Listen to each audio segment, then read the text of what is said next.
মা কাজ করে, সন্তানের কান্না শোনার সঙ্গে সঙ্গে মায়ের কলিজার ভিতরে আল্লাহু আকবার টান শুরু হয়ে যায়। সন্তানের কান্না সহ্য করতে পারে না, মায়ের কাজ হাতের থেকে পইরা যায়, দৌড় দিয়া যাইয়া সন্তানকে ধরে, দেখে সন্তানের তামাম গায়ে পায়খানা প্রস্রাবে ভরা।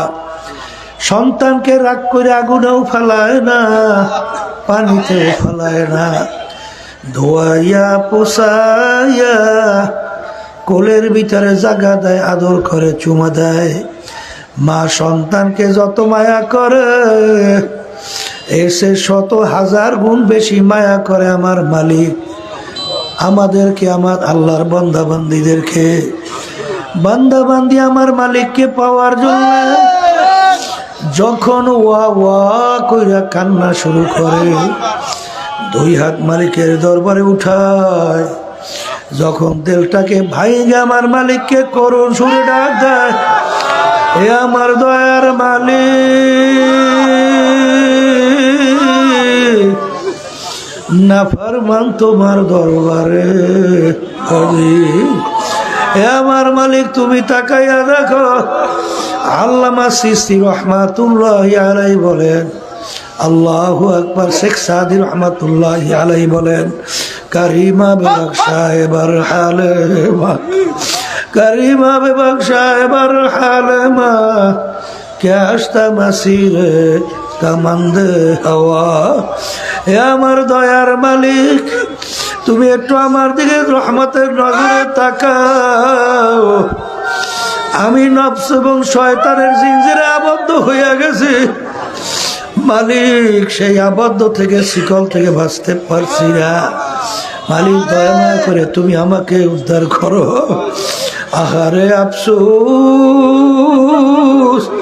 সেহেল সালে উমরে আজিজাত গুজাশ, মেজাজে তো আজ হালে তেফলি নাগা। তিনি বলেন, এ দুনিয়ার মানুষ, আহারে 40 বছর পার হইয়া গেল, এখনো তো সেই ছোটবেলার চরিত্র পরিবর্তন হইল না। আহারে আয়নার সামনে চেহারার দিকে তাকাই, দেখি কাঁচা দাড়িগুলো পাইকার সাদা হইয়া গেল। আরে কত মানুষ দেখলাম, একসঙ্গে বাজার করলাম, একসঙ্গে গল্পে টেবিলে গল্প করলাম, এখন বাজারে যাইয়া দেখি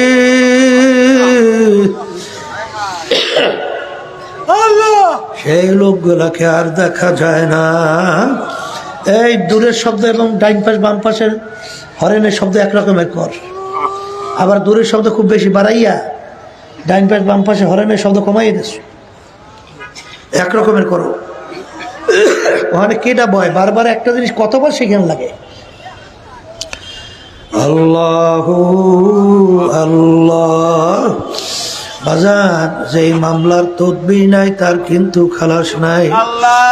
আল্লাহর ইতিহাস পড়িয়া দেখবেন বাজার, তারা কিন্তু চেষ্টা করতে করতে মাওলার কবরে চইলা গেছে। যখন বান্দা বান্দি দেলটাকে ভাইঙ্গা বাজার গুনার কথা মনে কইরা দুই হাত উপরের দিকে উঠাইয়া যখন করুণ সুরে ডাক দেয়, আমার মালিক বলে না, মান আতানি আমশি আতাইতুহু হারওয়ালা। বান্দা বান্দি তুই যখন আমাকে পাওয়ার জন্য রওনা করো, আমার রহমত দৌড় দিয়া যাইয়া তোকে আমার রহমতের কোলের ভিতরে জায়গা না দিয়া পারবো না।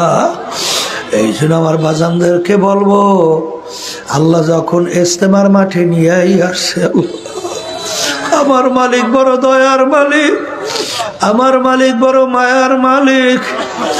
দেলটাকে নিয়ারটাকে ঘুরাই আল্লাহ মুখী কইরা বাজান বস, আর মালিকের দরবারে দোয়া করতে থাকো। যদি আমার মালিকের কাছে দোয়া চাওয়ার মতো চাইতে পারো, ডাক দেওয়ার মতো ডাকতে পারো, উদউনি আস্তাজিব লাকুম।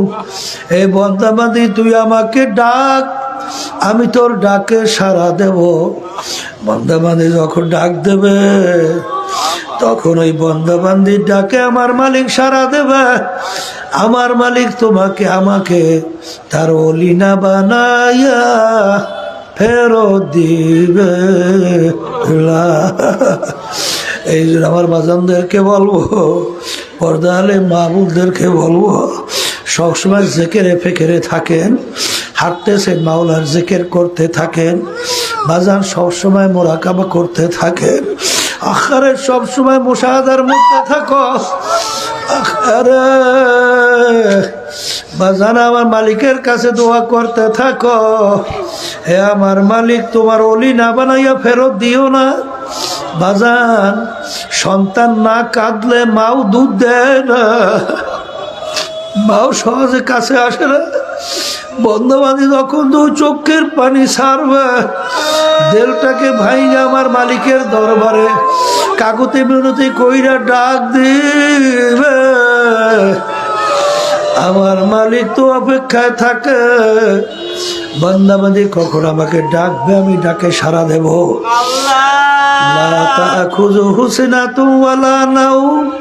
আমার মালিকের ঘুম ও সীমানিও নাই, বন্দাবান্দির মায়া আমার মালিককে ঘুমাইতে দেয় না। আরে গভীরে রাত্র যখন তুই আমাকে ডাক দিবি আল্লাহ,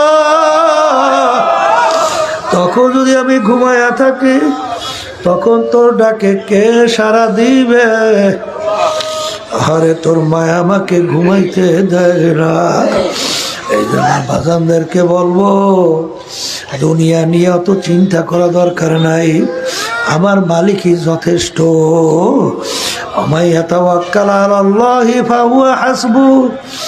আরে আমার মাওলার উপর তাওয়াক্কুল কইরা যদি তুমি চলতে পারো, আমার মালিকই তোমার আমার জন্য যথেষ্ট হইয়া যাবে।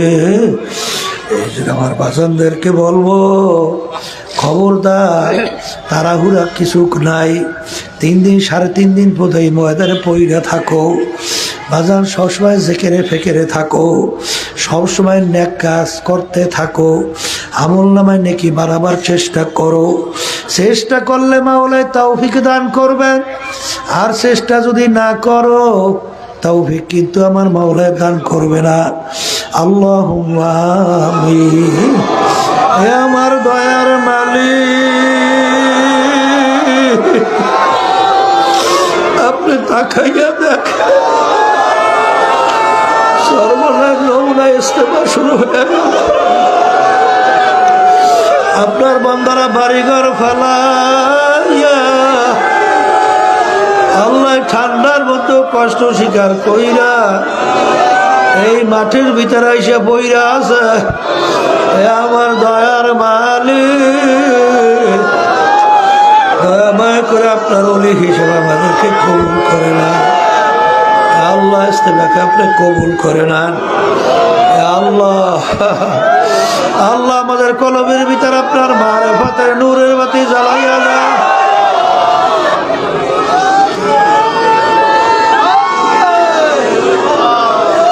আল্লাহ আপনার পাগল না বানাইয়া খবর নিয়ে আল্লাহ ইস্তেমাকে দয়াময় করে আপনি হেদায়েতের জরিয়া বানাইয়া দেন আল্লাহ। যেই বেড়ে আসছে, আমরা আসছি, আসতেছে, আসবে, সবাইকে আপনার দিনের সহি বুঝদান করে, আপনার ওলি হিসাবে আমাদেরকে কবুল করে আল্লাহ। আমাদের পাশেই ঘুমাইয়া রয়েছে গুগু মুন্সি, আল্লাহ তার দরজা বেহেশতে বলন্দ করে দিয়ে তার রুহানি ফয়জ ও বরকত আমাদেরকে নসিব করে আল্লাহ।